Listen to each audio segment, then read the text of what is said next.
What's up, guys? It's me, Christian. It's been a while since I put another video, but I finally wanted to get a chance to make this video where I'm actually going to finally do, if you can see, I'm going to end up doing a brake systems tune-up.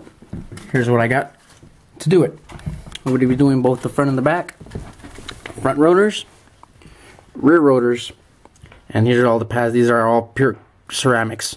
Everything comes from a company called Brake Motives. Really good company that makes custom rotors. These are made of chromium zinc. I don't know if I've said that on the last video, but these are really durable. The metal material makes these guys to prevent cracking and warping. Plus, it's got all the cool texture. Countersunk rivets. If you can see that, let me see if I can focus it. Or probably not. Yeah, there we go. If you can see that right there, the little round edges makes these able to be machined over and over until who knows when, you know, they thin out. But anyways, I'm going to go step by step, show you guys how to put them in, so that next time you guys are comfortable enough to do it on your own. Let's get to it. Okay guys, we got the wheels off already, and I'm going to be starting on the rear side of the car, the rear side brakes. Take off the wheels. You want to make sure you have any type of support to keep the car up. I personally just use bricks instead of using tower stands because, you know, obviously it's a lot of money, tower stands, but they work though. These are just as effective as long as you know how to put them straight up. I choose to have 3 strong points. Make sure I'm working as safe as possible. You don't want a car falling on top of you. And starting with what we're going to do is, you look at this. First thing we're going to take off is this bolt right here. I don't know if if you can see, I'm already halfway going through it. The other one is around the same area. Let me see if I can point it out. Let's see, my finger's pointing right at it. That one too, right there. These are both 18mm sockets that you use. The ratchet might be too big. There's a little space to work around it, so I used this one instead.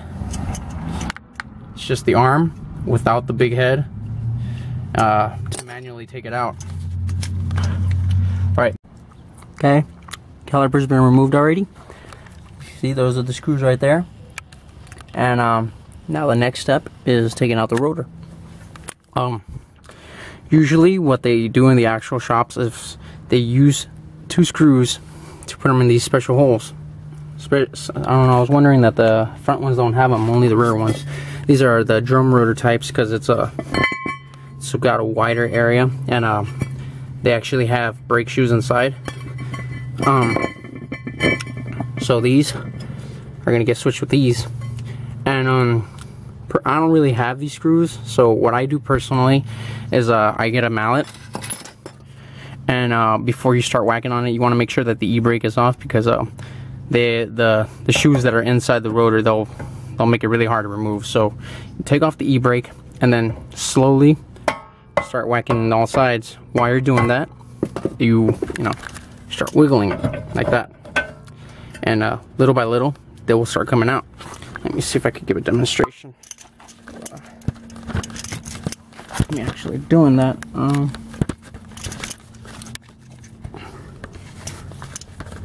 Yeah, there we go. I can do that. So just a couple whacks. You want to use a mallet too, because you use a hammer, you don't want to end up causing any serious damage, like accidentally missing and hitting the studs. See? Switched off. I don't have brake shoes to switch yet. I'm going to do that in another time, but you know,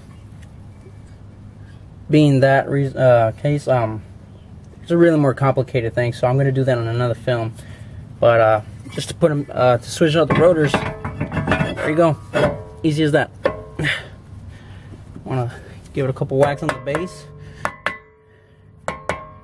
make sure it's all the way.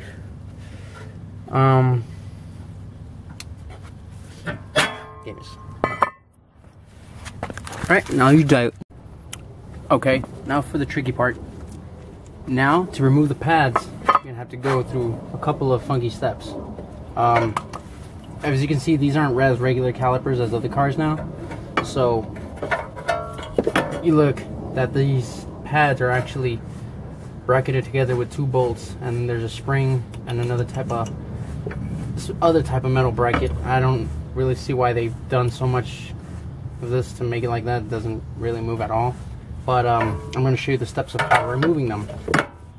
And you're going to need simply just this: a screwdriver. You're going to go in these heads. It's going to twist this little metal thing. If you can see, it's moving it. So you want to twist it to a position where it will expand the wiring over there, make it easy to take off.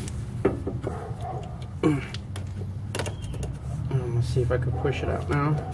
There we go. See? And then the other side, I usually just move this around and give it a couple wiggles. Ooh, that one's stuck right there.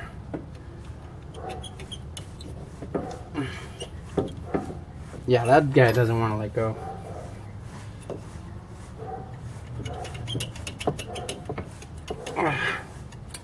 Something's wrong with him. There we go. That one was tricky. But once you want to put it back together, you want to make sure you can straighten the wires.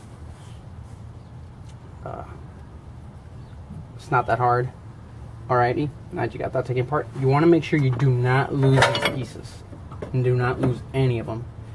Now you take this piece off. I would personally just use this.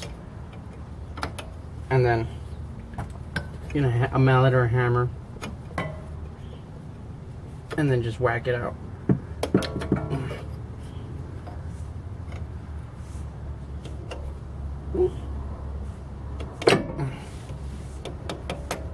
There you go. And just pull them out. Yeah, that'll sling out. Up to you if you want to wear goggles or not. But there you go. Just whack them out, get them out of the way. Let's see. Look at these guys, so worn out. And now, for this step, a lot of people that have done these brakes before have struggled, will encounter this situation where they do not know how to put the caliper pistons back in. Well, I actually do know how to do that, and it's not really that hard, honestly. I use this trick instead of using a gadget. Yeah. Right.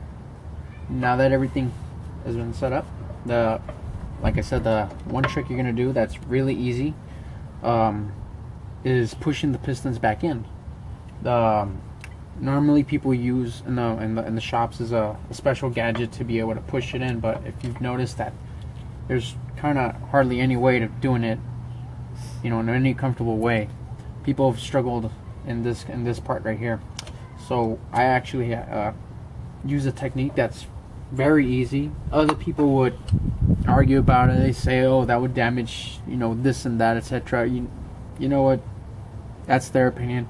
Me, this is very efficient and saves a lot of time. So let me show you a little trick. First things first is you want to loosen the bleeder plug. Use a 10mm socket. You know, loosen it just a little to the point that you know it actually has some brake fluid leaking. This, and then you also, I personally take the cap off just to, you know, make sure there's no pressure in the system at all. Now, this is what I do. When you finally have that, mount the caliper back on. Preferably, I use the top bolt so it can stay in the top, nice and slightly sturdy. You take any long metal piece. I use this, and then do this. Check it out. Point the camera here. Look at the cylinder. If you can see, the cylinder is going in.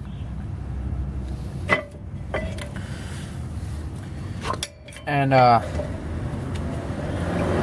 just like that, it only took a few seconds. Now I'm going to do it for this side too. Check it out. That easy. Don't have to kill yourself. That easy, I was able to push the cylinders back in. Now, let me see.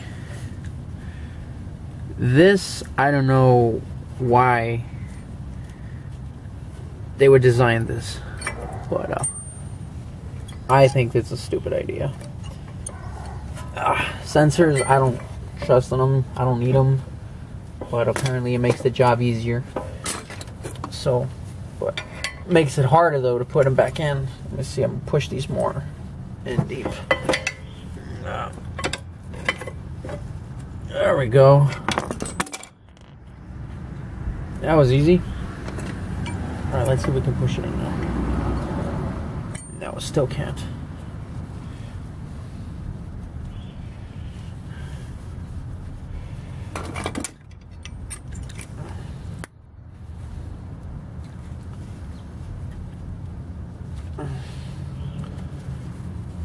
I personally don't need these, so I'm breaking them off.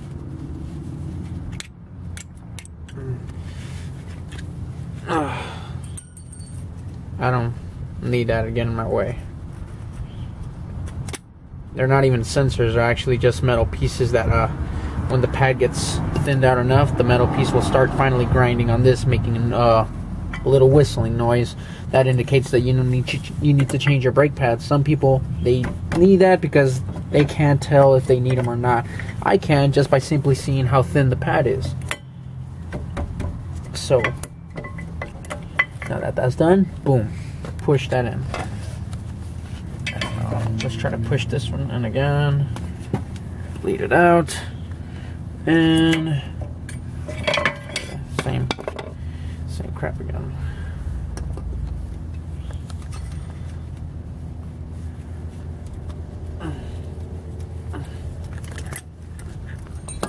Alrighty, let's get this over with. Bam. There you go. And now to mount it back on. There's the other bolts. Put the rods in. You want to make sure that these are right under. See that? I'm just giving you an example right there, because this metal rod will give pressure and keep the pads nicely tight. I guess keeps it sturdy. And then the same thing, this little wiring, you use the screwdriver. Now just start turning the rod until you finally see the hole, and then insert the wire into that hole, and then vice versa to the other side as well. Let's see.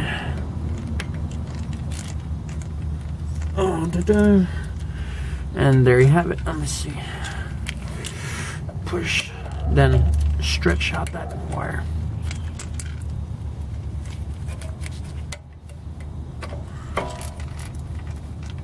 There you go.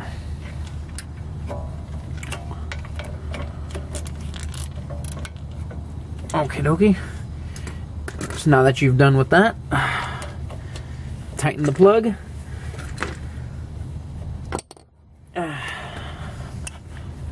I would just use the arm without the head. Tighten it, not too much.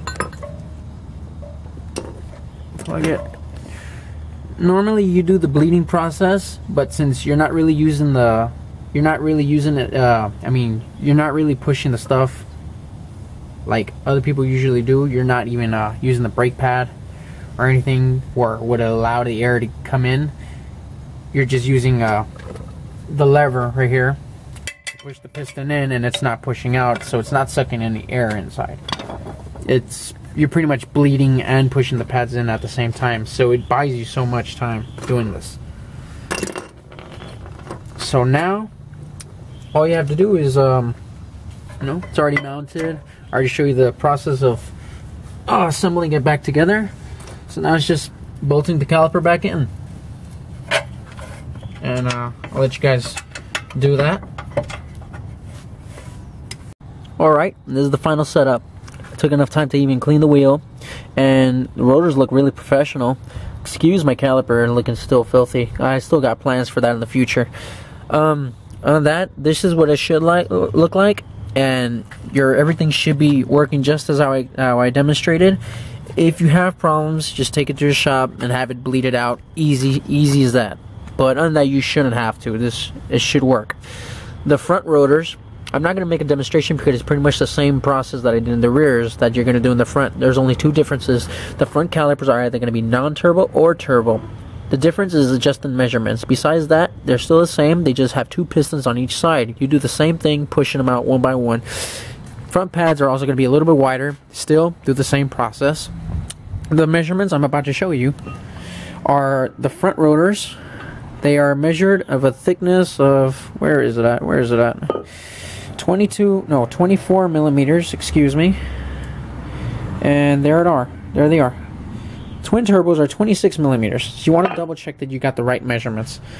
Other than that, I'm glad you guys saw the video. I hope this helps you a lot. Please rate, comment, subscribe, like, and share. Thank you so much.